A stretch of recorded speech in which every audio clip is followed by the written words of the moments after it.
Le miel, une denrée devenue rare. L'Ukraine en est le deuxième fournisseur pour l'Europe.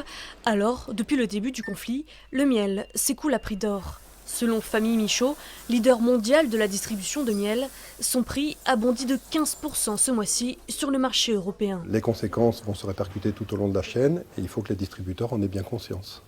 Donc nous sommes devant une obligation absolue, un cas de force majeure qui va nous imposer de redemander à nos clients de négocier à nouveau sur les prix parce que la hausse des prix est inévitable. Des négociations pour éviter des répercussions sur le portefeuille du consommateur.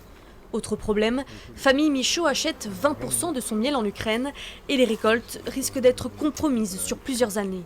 Seule solution, à l'aube des premières mielées, prier pour que les abeilles françaises soient particulièrement performantes. Là vraiment, voilà, il y a un peu de nectar, donc les abeilles sont en train de ramener du nectar de pissenlit en ce moment.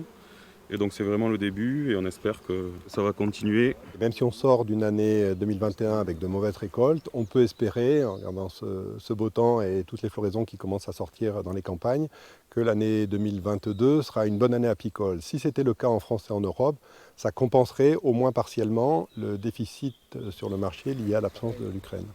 Réponse en août, à la fin des récoltes.